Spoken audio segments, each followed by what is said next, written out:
Well, it's no secret that students struggled with distance learning last year, but it's been difficult to quantify the actual impact on California students until now. CBS 13 investigative reporter Julie Watts has compiled records that reveal stunning failure rates at local schools last year.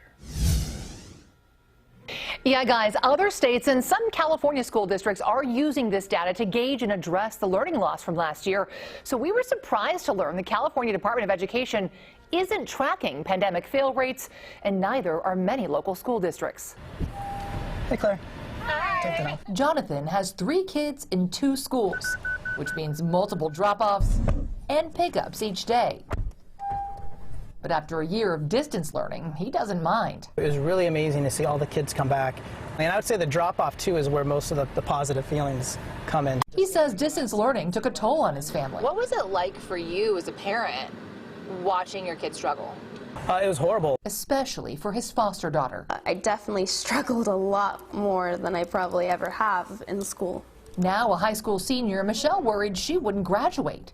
I felt like I was so deep down in a hole that there was like no way to escape it. And she's not alone. We submitted public records requests for student failure rates to more than 50 local school districts and found overall for every 10 kids with a failing grade during the 2019-2020 school year, at least 18 failed last year.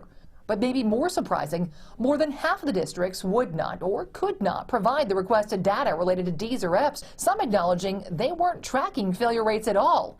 And neither is the California Department of Education, which said it is not surprising there is incomplete information in light of limited resources. But of the districts that did provide data, most reported roughly a third of their students failed at least one class, and more than 4 out of 10 students had at least 1 D or F. Are you surprised it was so hard for us to get that data, that some schools weren't even tracking fail rates?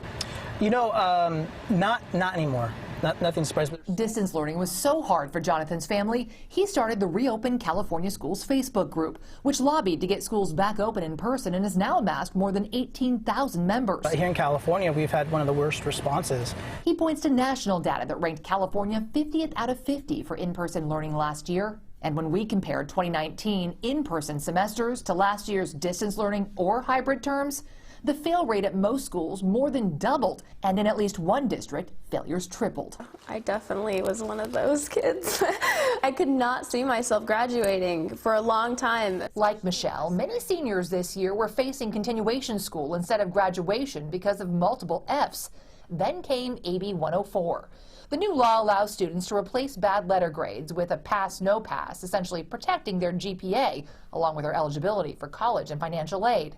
And the new law allows high school juniors and seniors with Fs to reduce their number of credits needed to graduate on time. And honestly, without having that, I definitely would not be able to graduate this year. But while AB 104 gave Michelle a fresh start, and some districts tell us hundreds of their students took advantage of the law, allowing them to graduate on time, other districts with similar fail rates reported few, if any, students applied for the help, meaning thousands could be left behind. Now, it appears right now no one is tracking how schools are implementing AB 104.